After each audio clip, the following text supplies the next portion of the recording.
bienvenue à vous. Attention, roulement de tambour. Sur la chaîne YouTube de Moto Magazine, la chaîne 100% du PAF sans langue de bois. La seule chaîne 100% sans langue de bois du PAF. Ouais, alors attends, j'ai tout, mais pas dans le bon ordre. Ah ouais, mais j'ai tout. C'est comme au loto hein, ou au tiercé. Tu peux, alors si au quintet, tu gagnes dans le désordre aussi. D'accord. Non, mais ça, ouais, mais en même temps, c'est ta marque de fabrique. Non, mais parce que j'étais déjà sur ma transition en faisant je pense que l'aventure, c'est l'aventure. Tu te rappelles cette chanson dans l'excellent film de Claude Lelouch, tu sais, l'aventure, c'est l'aventure, avec Jacques Brel, Ventura, enfin tous les grands. Ouais. Je dis ça parce que toi, tu l'as vécu l'aventure. J'ai vécu l'aventure avec la Rierou 500 Aventura. Voilà. L'aventure en Aventura. Bah ouais, écoute, moi, il n'en faut pas plus. Tu sais, cette moto, elle promettait de l'évasion. Elle t'en a donné. Non, elle m'en a donné. En fait, concrètement, c'est un trail, une moyenne cylindrée de plus sur le marché. Donc, tu as la Benelli TRK, tu as la CB 500X qui maintenant s'appelle NX 500.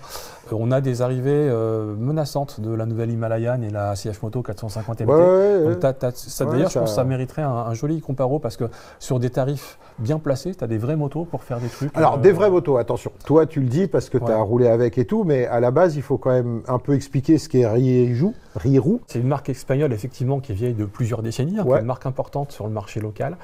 Effectivement, ils ont une grande tradition de petites cylindrées et puis aujourd'hui, c'est une marque qui ne parle pas tellement à nous parce que déjà, ils ont une gamme off-road qui est globalement d'autres modèles un petit peu connus européens, rebadgés.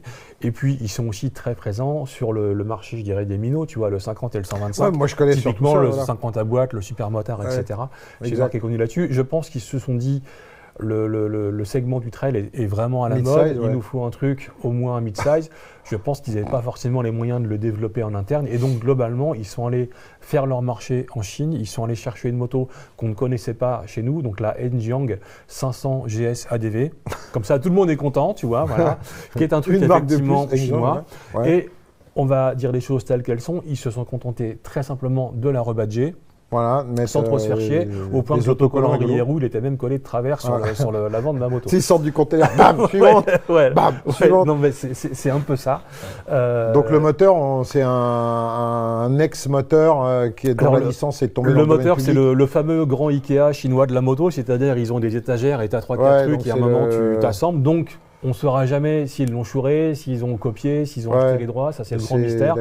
Par le plus grand des hasards, il est très exactement au niveau des carters de la cylindrée, c'est le 471 cm3 DCB 500. Mais tu as aussi ce moteur dans les Vosges, tu l'as aussi dans les Brixton. Oui, tu l'as partout. Donc voilà, tu le trouves un peu partout, donc je pense qu'ils ne se sont pas trop fait chier. Et puis autour, tu as quand même un assemblage qui est valorisant, c'est une grosse moto. D'abord parce que… Ça ressemble à une Escape, Morini? Non, ça ressemble plus à une Africa Twin en fait. En taille? En gabarit? Alors oui, non, c'est plus une X-Cape en gabarit. Ah oui, d'accord, tu m'as fait peur. Mais en look, c'est plus une Africa Twin. Non, je parlais du gabarit. Au point d'ailleurs que sur le marché chinois, la Enjiang 500 GS ADV, alors elle a à la fois les coloris de l'Africa Twin et ils ont mis un logo GS qui est exactement la même typographique. Voilà. Mais encore une fois, c'est histoire de se fâcher avec personne. Voilà. Donc c'est une grosse moto. D'abord parce qu'on ne l'a pas dit en intro, on aurait peut-être dû sa particularité, et c'est unique sur le marché, c'est qu'elle a 40 litres d'essence sous la forme de deux réservoirs de 20 litres, un évidemment en position classique et un sur le côté à l'arrière sous la selle, un peu comme sur les BM GS de moyenne cylindrée. Ou en option sur la Desert X Ducati, où tu peux, alors c'est moins, c'est 8 litres sur la Desert X. Mais justement, alors ça, moi qui suis assez branché, ce qu'on appelle weight and balance, parce que tu sais qu'en aéronautique, justement, le poids, il y a un centre de gravité à respecter pour que l'avion machin. Là, je veux dire, si tu roules par exemple avec le réservoir avant vide et celui d'arrière plein, ou le contraire, c'est plus la même moto, ou alors tu peux pas faire ça. Non, tu peux faire ce que tu veux. En fait, non, mais pour non, parce que, je t'explique, moi justement, et d'ailleurs c'est dans Moto Magazine, et j'en dirai pas beaucoup plus parce qu'on va garder le suspense pour ceux qui achètent le print. Moi l'idée c'était, ils promettent 1000 bornes d'autonomie. Donc moi j'ai fait le plein des deux réservoirs et j'ai tenté de faire mes 1000 km. Voilà. Tu fais ce que tu veux parce qu'en fait tu as donc, pour passer de l'un à l'autre, tu as un robinet d'essence classique. Switch, et en fait tu as la pompe à essence qui alimente l'un ou l'autre, et un bouton avec un peu cerclé de bleu bleu qui est dans l'avant du carénage. Donc en fait, tu peux très bien... Moi d'abord, si tu veux, j'ai vidé le premier réservoir devant. C'était comme les R8 Gordini, tu pouvais choisir le réservoir. Ensuite, panne sèche, bim, tu bascules sur le deuxième. J'ai vidé le deuxième pour voir jusqu'où je pouvais aller. Et puis ensuite, tu refais les pleins séparément. Donc tu as roulé avec un avant vide et un arrière plein. Oui. Est-ce que tu as eu le comportement d'une moto normale? Alors en fait, elle est... Parce que c'est quand même... Ça fait 15... Enfin, tu vois, il y a quand même... Pour tout dire, elle est réservoir plein, les deux pleins, elle est vraiment un peu chelou. C'est-à-dire que tu la sens pas naturelle, la moto elle godille un peu, enfin tu vois, tu sens que qu'il y a du poids au perché et qu'il y a plus les réservoirs se vidaient, et notamment sur la fin de mon parcours, ça tombe bien, j'étais dans les Pyrénées, donc c'est des routes un peu plus sympas, plus ça se vidait et plus ça veut dire que tu as fait au moins 800 km et plus la moto était naturelle à rouler. D'accord. Par contre, l'autre problème, et je pense que c'est difficile d'incriminer en fait seulement les réservoirs, parce qu'en fait elle a des pneus de merde. Quand tu la regardes, on dirait du Pirelli. Alors pareil, quelle coïncidence, dis-vous Coco. On dirait du Pirelli. Elle a du Pirelli Scorpion STR, qui est un pneu qui fait peur parce qu'il a des gros carrés. Et en fait, on peut rouler comme des connards avec ça. C'est un super pneu, même s'il s'use un peu vite. Quand il s'appelle Pirelli. Quand il s'appelle Pirelli. Or là, les pneus, ils sont en bois, mais complets. C'est-à-dire que tu passes sur un gravillon, ils absorbent bien, ils ripent, tu vois. Tu n'as aucun feeling sous la flotte qui te fait dessus, vraiment. Et c'est vraiment des pneus orientés TT?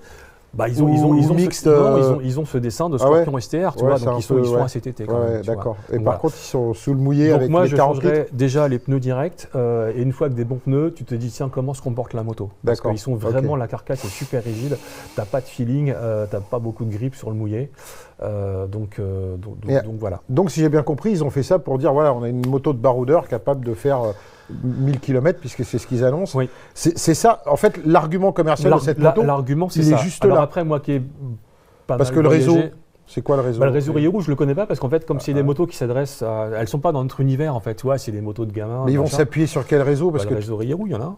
D'accord. Okay. Ils vendent plein en fait des Rio aux adolescents, aux gamins, ça. Ouais, enfin, si c'est du 50 à boîte, tout d'un coup, ils vont mettre cette espèce de gros trail. C'est un 500 bicylindres, c'est pas... Non, c'est sûr. Et donc l'idée, c'est ça, c'est de se dire, j'emmène 40 litres comme dans les Dakar des années 80. Alors après, moi qui ai pas mal voyagé à moto, y compris dans des endroits un peu reculés, ça peut valoir le coup. Non, oui et non en fait, parce qu'en vrai, j'ai eu 2 fois besoin de transporter ma propre essence en supplémentaire, notamment dans l'Himalaya où tu as des endroits, tu peux, même en bullet qui ne consomment pas, il te faut des jerrycans. Quand j'ai traversé la Mauritanie, j'avais un jerrycan supplémentaire parce que voilà. Mais en vrai, est-ce que tu as besoin d'autant d'essence quoi? Non, le mec qui roule en Europe, non. Voilà, en Europe, non. Après, si tu fais la Patagonie, la Terre de Feu, ça doit pouvoir être utile. Le Grand Nord canadien, probablement. Traverser la Sibérie. Si tu as une prostate en titane. Voilà. Mais c'est vrai qu'en Europe, l'argument marketing, il est là. Est-ce que c'est vraiment utile? Alors après, tu as quand même un truc sympa, c'est que du coup, tu as une espèce de liberté d'esprit où tu ne te poses plus la question. Non, je suis d'accord. Voilà. Tu parlais de marketing, donc suspension, c'est de la qualité. Est-ce qu'on se place dans de l'entrée de gamme, dans du moyen de gamme, au niveau de l'accastillage? Les deux, mon général. Non, c'est-à-dire qu'en fait, en vrai, c'est une belle moto. C'est-à-dire qu'elle est valorisante. Encore une fois, elle est assez proche en design redresser le sticker. Africa Twin, tu changes le sticker, mais elle est valorisante. Tu es assez proche de ce qu'offre une Africa Twin en réduction. Mais toi, c'est tableau de bord. Non, le tableau de bord TFT, machin. TFT, d'accord. Alors, copie de l'Africa Twin complet, c'est-à-dire que tu as même la petite barre en bas en LCD, mais qui n'est pas active. Mais ils l'ont mise au cas où, écoute. Hein. C'est un faux autocollant, voilà. Bon. Mais c'est un bout de plastique derrière. Ceci dit, elle est hyper équipée. Fourche renversée, crash bar, protège guidon avec renfort en aluminium. Le truc d'aventurier, quoi. Ouais, le truc d'aventurier. On pourrait peut-être la mettre dans le GS Mètre, alors. On pourrait presque la mettre au GS Mètre, d'autant plus que sur le marché chinois, le tableau de bord est tactile connecté. Là, on ne l'a pas dans la version française. Et accroche-toi, Coco, tu as à l'avant, entre les phares, et à l'arrière, au-dessus de la bavette, sur la version chinoise, tu as des caméras. Ah ouais? Ouais, donc tu peux filmer ta propre aventure. Tu vois. Ça me plaît, ça. Mais on l'a pas sur la version française. Mais bon, au niveau qualité, ça le fait. Franchement, tu regardes pas en disant, c'est vraiment mal construit. Non, c'est grosse fourche inversée, jolie jante. La finition est correcte, les assemblages sont corrects, feu à LED, machin. Non, c'est valorisant. Et alors, à combien, Maryse, vous nous proposez cette sympathique Rieju 500 d'aventurier? Elle est pile poil sous la barre des 7500 €. Donc 7499. Ouais, et ça, c'est un peu ambitieux parce que pour 50 balles de moins, tu as une Honda NX 500. Aïe. Garantie 5 ans. Alors certes, sur la Honda, tu dois avoir 17. Alors la NX 500, c'est l'ancienne CB500X qui a été renommée. Donc certes, tu n'as que, je crois, 17 ou 18 litres dans la NX 500, mais tu fais déjà 400 bornes, parce que ça ne consomme rien. T'as la qualité c'est garanti Honda. 5 ans, tu as le réseau Honda. Moi, je trouve ça un petit peu ambitieux, d'autant que j'ai pas totalement répondu à ta question d'avant. J'adore. Tu trouves ça, moi je trouve ça complètement ambitieux. Non, mais si tu veux, la moto présente bien, elle est bien équipée, elle freine bien, c'est une bonne moto. Non, allez. Oui, sauf que tu es dans de la conception chinoise d'un peu avant. C'est-à-dire qu'aujourd'hui, tu as des Chinoises qui ont fait des progrès sur ce qu'on appelle le fit and finish. Tu vois, la finition, bien sûr, les vibrations, l'équilibre. Toi, une CF Moto 800, tu montes dessus, yeux fermés. Oui, c'est une KTM. Tu ne peux pas dire que c'est une moto chinoise. Non. Là, tu as des vibrations moteur. Ouais. Alors qu'un CB500, ça ne vibre pas. Mais en même temps, une Vosges, ça vibre à mort et une Brixton, ça vibre aussi. Enfin, toi, ce moteur, il est pas équilibré pareil ou pas monté pareil. La selle, tu as quand même vite mal au cul. Les pneus, c'est de la merde. Donc, il faut quand même relativiser ça. Tu vois ce que je veux dire? Ouais, moi, je vais chez Honda acheter une NX500, quoi, si je suis objectif. Non, moi, j'achète pas des NX500 parce que je ne parle pas non plus. Mais en tout cas, voilà. En tout cas, bonne chance. Cela dit, c'est une moto permis à deux. Elle a un look de baroudeuse. Tu vois, tout le monde ne peut pas tout de suite accéder à une Africa Twin. Effectivement, si tu roules, tu mets une selle en peau de mouton, tu n'as plus mal au cul. Et tu as les crash bars d'origine, donc tu peux mettre des sacoches de crash bar. Tu peux mettre des sacoches de crash bar avec des points GS9. Très important. Effectivement, l'autonomie, écoute, en vrai, moi, j'ai jamais fait une telle distance avec une moto sans ravitailler, tu vois. Même, moi, mon précédent record, c'était une GS 1250 Adventure avec 30 litres et avec Madame Guimauve en mode balade. Je pouvais faire 600 bornes, parce que ça consomme 4 litres, une GS en roulant cool, tu vois. Donc voilà, mais là, on est vraiment un gros step au-dessus.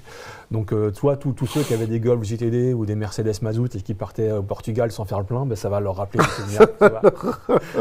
Tu es un ancien dieseliste, cette rayée, il joue et fait pour toi. Voilà, tu adorais des 1,9 injecteur pompe, cette moto est faite pour toi.